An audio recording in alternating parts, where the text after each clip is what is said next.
Beetlejuice अंतरिक्ष में सबसे चमकीले तारों में से एक विजिबल स्टार है, जिसने सालों से लोगों के बीच इसे और जानने की उत्सुकता को बढ़ाने का काम किया। ये एक लाल आदि दानव यानी सुपर जायंट स्टार है, जो हंटर ओरायन के बाएं कंधे पर मौजूद है। सुपर जायंट्स तारों का एक क्लास है जिसमें कुछ सबसे बड़े और चमकदार तारे शामिल हैं। बीटलजूस अल्फा ओरियंस के नाम से भी जाना जाता है। ये रात के आकाश में सबसे चमकीले तारों में से एक है। लेकिन कौन सी चीज बीटलजूस को यूनिक और लाखों अरबों दूसरे सितारों से अलग बनाती है? और 2019 में बीटलजूस के साथ ऐसा क्या हुआ जिसने दुनिया भर के एस्ट्रोनॉमर्स को हिला कर रख दिया? चलिए जानते हैं हमारे इस वीडियो में। स्वागत है आपका विज्ञान 360 में। बीटलजूस रात के आसमान में 10वां सबसे चमकीला तारा है, क्योंकि बीटलजूस की चमक 400 दिन के साइकिल के अकॉर्डिंग घटती और बढ़ती रहती है। अब तक खोजे गए सबसे बड़े सितारों में से एक है ये, और नग्न आंखों से दिखने वाला सबसे बड़े सितारों में से एक है। यही वजह है कि बीटलजूस की तुलना हमारे सूरज से की जाती है। लाल महादानव होने की वजह से ये सूरज से 7000 से 14000 गुना ज्यादा चमकीला है और आकार में सूर्य से 700 गुना बड़ा।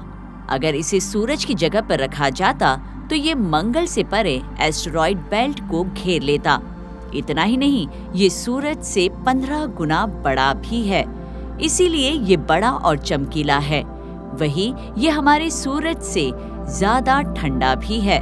सूरज की सतह का टेम्परेचर 6000 केल्विन है, जबकि बीटलजूस की सतह का टेम्परेचर 3500 केल्विन है। कुछ ऐसा ही दिख रहा होगा बीटलजूस करीब 1 मिलियन साल पहले, जब वो मेन सीक्वेंस स्टार हुआ करता था। अभी बीटलजूस 10 मिलियन साल पुराना है, जो हमारे सूरज से बहुत ही छोटा है। समझ लो 5 अरब साल पुराना। लेकिन फिर भी बीटलजूस का अंत पहले होगा, क्योंकि बीटलजूस जैसे बड़े तारे अपना ईंधन जल्द खत्म कर लेते हैं और कम उम्र में ही उनकी मौत हो जाती है। देखा जाए तो बीटलजूस अपनी लाइफ जर्नी के आधे रास्ते पर है। इसकी एवरेज एज 25 मिलियन साल है। माना जाता है कि बीटलजूस हमसे करीब 400 से 600 प्रकाश वर्ष दूर है। एक प्रकाश वर्ष का मतलब है एक अर्थ ईयर में लाइट द्वारा तय की गई दूरी। वही एक प्रकाश वर्ष करीब 6 ट्रिलियन मील के बराबर होता है। बात अगर बीटलजूस की करें तो बहुत चमकीला और नजदीक होने की वजह से इसकी डिटेल में स्टडी की गई, और इसीलिए ये प्राचीन कल्चर्स में भी जाना जाता था। असल में इसे प्राचीन संस्कृतियों की पौराणिक कथाओं में खास जगह मिली है। प्राचीन इजिप्शियंस बीटलजूस के लाल रंग को अपनी देवी माँ के खून से जोड़कर देखते थे। उनके लिए बीटलजूस की रोशनी का मतलब था उनको जीवन देने वाली नील नदी में बाढ़ आना। ये नदी उनके लिए भरपूर फसल और समृद्धि का प्रतीक थी। बीटलजूस में मौजूद उग्र लाल रंग ने बेबीलोनियंस को ये सोचने पर मजबूर कर दिया कि स्वर्ग और पृथ्वी के उनके शासक भगवान एनलिल वहां रहते थे। उनकी इस सोच से ये तारा उनके लिए शक्ति और अधिकार का प्रतीक बन गया। नेटिव अमेरिकन्स का धधकते बीटलजूस के साथ और भी गहरे सोच का संबंध था। उन्होंने बीटलजूस की टिमटिमाहट को एक ग्रेट सेलेस्टियल भालू के धड़कते दिल से जोड़ा। प्राचीन ग्रीक्स के लिए ओरायन एक बहादुर और साहसी शिकारी था, जिसने दावा किया था कि वो पृथ्वी पर किसी भी प्राणी को हरा सकता है, और बीटलजूस उसका बायां कंधा था। ठीक उसी तरह जैसे हम आज ओरायन कॉन्स्टेलेशन को देखते हैं। पृथ्वी देवी गया ने तब ओरायन को चुनौती देने के लिए एक बिच्छू भेजा, और एक खतरनाक लड़ाई के बाद दोनों ने रात के आसमान को 2 सेपरेट कॉन्स्टेलेशंस के रूप में सुशोभित किया। बीटलजूस ये नाम अरबी के याद अल जौजा से लिया गया है। यहाँ तक कि अरेबियन लोक कथाओं में भी बीटलजूस को एक प्रतिष्ठित जगह मिली है। जो अपने कंधे पर बैठे वीर योद्धा ओरायन की रक्षा करता है। प्राचीन हिंदू पौराणिक कथाओं में धधकते लाल बीटलजूस को अग्नि देवता से जोड़ा गया था, लेकिन जैसा कि हमने पहले कहा है, बीटलजूस काफी अनप्रेडिक्टेबल स्टार है और इसके बदलते बर्ताव की वजह से इसने एस्ट्रोनॉमर्स को हैरान कर दिया है। और 2019 में कुछ अजीब हुआ। बीटलजूस की चमक धुंधली हुई और वो मंद पड़ गया। अलग अलग तीव्रता साइकिल के मुताबिक बीटलजूस की ये नॉर्मल डिमिंग नहीं थी। ये अपने सामान्य साइकिल से कहीं ज्यादा धुंधला हो गया था। असल में ये 60% तक मंद हो गया था।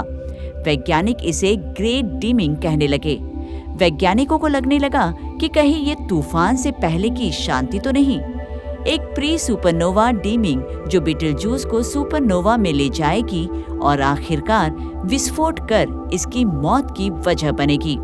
इसकी वजह से एस्ट्रोनॉमर्स के समुदाय के बीच लहरें पैदा हुई, क्योंकि अगर बीटलजूस असल में विस्फोट करने वाला था तो ये इंसानों द्वारा देखा और रिकॉर्ड किया गया सबसे नजदीकी सुपरनोवा होगा। लेकिन अप्रैल 2020 तक बीटलजूस अपने नॉर्मल चमक पर लौट आया। लेकिन 2019 में ये इतना धुंधला क्यों हो गया? इसका राज 2021 तक सुलझ नहीं पाया था। लेकिन हबल टेलीस्कोप के डेटा का इस्तेमाल करते हुए वैज्ञानिकों ने पाया कि बीटलजूस ने अपनी सतह से चीजों को बाहर निकाल दिया था। ये चीजें इससे आने वाली रोशनी के बीच रुकावट पैदा कर रही थी, जिसकी वजह से 2019 में बीटलजूस की रोशनी काफी कम हो गई थी। सतह से चीजों का बाहर निकलना तारों के लिए बहुत आम बात है। वैसे देखा जाए तो हमारा सूरज भी नियमित रूप से अपने बाहरी वातावरण या कोरोना से चीजों को बाहर निकालता है। ऐसी घटना को कोरोनल मास इजेक्शन कहा जाता है। लेकिन बीटलजूस ने 400 अरब गुना ज्यादा द्रव्यमान उत्सर्जित किया था। ये इतना है जितना आमतौर पर कोरोनल द्रव्यमान निष्कासन के दौरान निकाला जाता है। असल में इससे उत्सर्जित द्रव्यमान का वजन हमारे चंद्रमा से कई गुना ज्यादा था। लेकिन बीटलजूस को इतनी बड़ी पहले कभी नहीं देखी गई अस्वीकृति क्यों झेलनी पड़ी, ये अभी भी एक राज है। यहाँ तक कि हाल ही में 12 दिसंबर 2024 को भी बीटलजूस पृथ्वी के कुछ क्षेत्रों से लगभग 10 से 15 सेकंड के लिए पूरी तरह से गायब हो गया था, क्योंकि लियोना नाम के एस्टेरॉयड बेल्ट से एक चट्टान उसके सामने से गुजरी थी, जिससे बीटलजूस पूरी तरह से ब्लॉक हो गया था। लेकिन बीटलजूस के बारे में एक बात तय है कि ये निश्चित रूप से किसी दिन सुपरनोवा में चला जाएगा। हालांकि ऐसा अगले 1 लाख सालों तक नहीं होने वाला।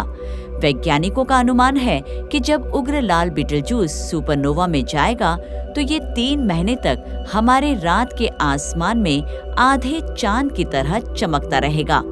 वाकई ये सचमुच देखने लायक नजारा होगा। आपको क्या लगता है? अपनी राय कमेंट कर हमें जरूर बताएं। विज्ञान से जुड़ी ऐसी ही इंटरेस्टिंग खबरों को जानने के लिए हमारे चैनल विज्ञान 360 को सब्सक्राइब करें और बेल आइकन को प्रेस करना ना भूलें।